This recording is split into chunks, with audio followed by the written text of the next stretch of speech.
Mailbag time, Broncos country. Doing things a little bit different this time as we are filming this literally 5 minutes after the Broncos beat the Kansas City Chiefs 20-13 on Christmas night, Thursday Night Football on Amazon Prime.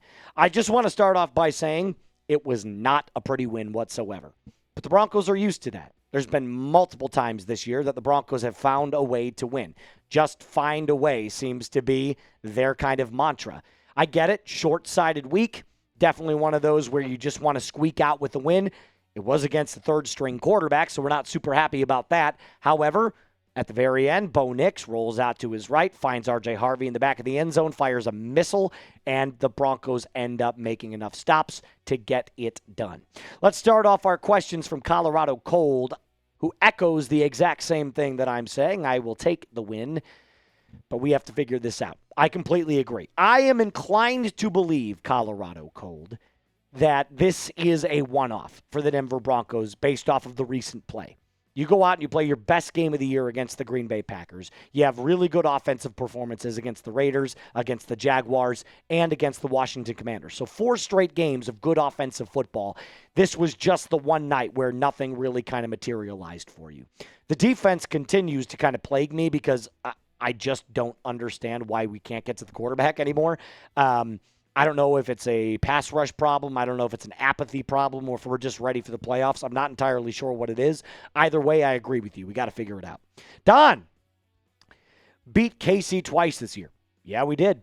Granted, one of those times was against the third-string quarterback in Oladokin, but 2-0 on the year 2025. So looks the same on a scorecard. It's like when you 360 a 3-foot putt on the golf course. Didn't look pretty. Probably should have made it a little bit easier on yourself, but you made the putt. You got the win, and we'll take it. Todd, with these last few weeks of unfortunate subpar play, how do you think the playoffs will go? You know what, the Broncos right now, I'm inclined to believe right now we're absolutely going to win a playoff game. Come back to me in the divisional round or in the AFC Championship game because I'm a little concerned right now that the Denver Broncos are playing a little bit sluggish. That's the word that I would use right now. Luckily now we've got the elongated bye. We don't play our next game until I think it's January 4th, which is Week 18 for the division as far as right now because the Chargers and Texans game is yet to be played. But I will say this. We're hoping that we get that first-round bye so that we can get everybody healthy. I mean, the playoff picture right now, as it currently stands, the Broncos are in first. That's the good news. That is the good news. We've absolutely clinched a playoff spot.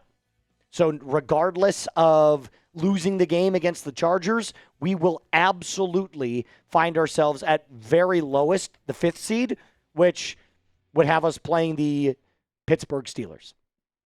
So you can look at it one of two ways. Do you want the 1 seed? Do you want the ability to, get that bye? Or do you want the 2 or the 5 seed? Personally, I'm in favor of the bye. That's just where I land. But I don't know. I mean, I'm still kind of perplexed based off the way the game has gone tonight. Todd, again, sick and tired of the calls/non-calls. The refs did you no favors tonight. I have never seen a team get more favor from the refs in my entire life than I have seen with the Kansas City Chiefs. It's insane to me. And again, the refs have been bad all year towards the Broncos, in my opinion, but it just feels like every single week that you play the Chiefs, every time that you play the Chiefs, they always end up getting away with some egregious call. The Troy Franklin conversion on 3rd down where he gets a yard past the sticks, and the refs are like, nope. Not the way it works. So it was just insane to me. Jack, although it was a flat game, the calls against the Broncos were the worst calls I've seen.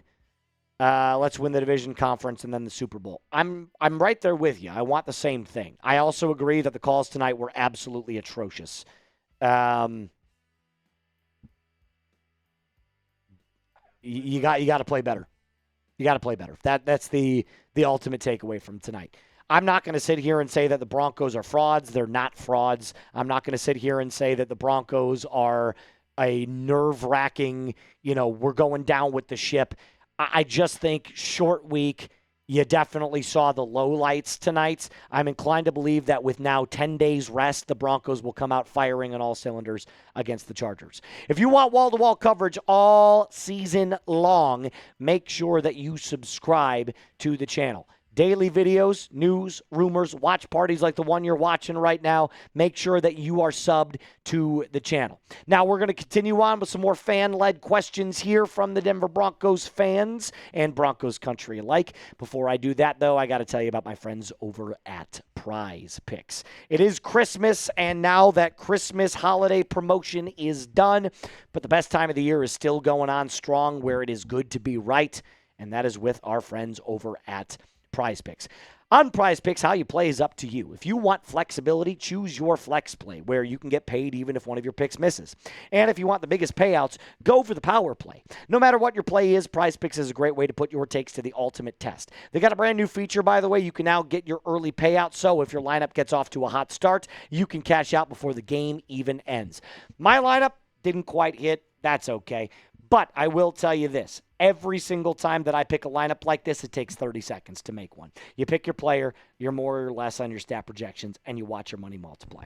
Up to 2,000 times your cash this football season on Prize Picks. So do me a favor, download the app today. Use code CLNS to get $50 in lineups after you play your first $5 lineup. Prize Picks. It is good to be right. Cosmo, good to see you. Texans fan here. Nice to have our backs and extra support. We will ensure you will win your division. Will you be live streaming that game? Will we be live streaming Texans Chargers? No.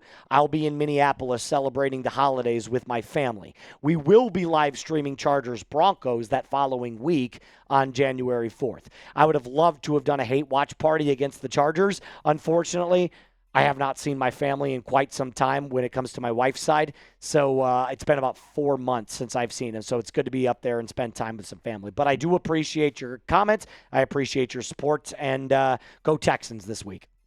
Isaac, should we sign Isaiah Likely or Kyle Pitts to add some depth? I mean, Evan Ingram has been pretty much non-existent this year. Kyle Pitts has been playing out of his mind. If you signed Kyle Pitts, I'm starting to get goosebumps thinking about it, man. I am, because Evan Ingram's been bad. He's been bad. He's had like 2 good games this year. That's it. And if you're a Broncos fan that's like, Sean Payton doesn't feature tight ends in his offense, or maybe the Broncos just don't have a good one yet. Evan Ingram does not look like the same player that he did in Jacksonville. He does not look like the same player that he did when he was in New York. And I get it. He's older now, right? He's 29, 30 years old. I understand that. You're not always going to look the same. But at the same time, you paid this guy all that kind of money in free agency for him to be a Bo Nix favorite, and he's not. He's averaging 5.2 yards a target, guys. He cannot stretch the field. Kyle Pitts can at least stretch the field. Plays like a bigger wide receiver, but he can stretch the field. So out of the 2, I'd go with Pitts over Likely, but both are pretty good options. ASR with a $2 super chat. He was a check down Charlie tonight. It was gross. Yeah, we just did not stretch the ball down the field. Courtland Sutton dropped 3 balls tonight. It was terrible. It was not a good performance from your wide receivers. It wasn't a good performance from Bo until the very end. The pick he had early was definitely on him. It was a bad throw, an ill-advised throw, but the one thing I will give Bo Nix all the credit in the world for, the guy's got the mental toughness of an elite champion. An elite champion, the Peyton Mannings of the world, the Tom Brady's of the world. The guy's mental fortitude is unbelievable. Dr. Shrimp. I'm a Bears fan, but I love the show. I ranked the Broncos high, but now they're playing sloppy, so IDK, how much confidence I have in them. Good, better, best. Shout out to you, Dr. Shrimp. I appreciate it. And tell Harrison Graham I say hello over there on Bears Now. Yeah, you know, the Broncos have not played, notably, the last 6 quarters of football have not been good. I still am inclined to believe that this defense is going to show up when we need them the most. Bo Nix is super clutch. RJ Harvey, even though he did not have a good night running the ball, continues to find the end zone. 12 touchdowns. Maybe that's his play. Maybe that's just the kind of player he is. He's not going to be unbelievable from 20 to 20, but when you get him inside the 20, he makes things happen. He makes things happen. This is how we're going to end our show today. Let's go Broncos. Broncos all the way. Mile high salute to you, Austin. You've been an absolute legend, my friend. I appreciate your super chat and your support of this show. I'm excited. I'm excited that the Broncos are in first place. They're 13-3. Again, I will reiterate to you time and time again. Good teams find a way to win. Bad teams find a way to lose. So even though the Broncos are playing sloppy or have played sloppy this last game, that's a better way of saying it, they found a way to win. And that's the most important thing. Subscribe to the channel if you haven't already. Like today's video. And as always, Broncos country, a mile high salute to you. Be cool.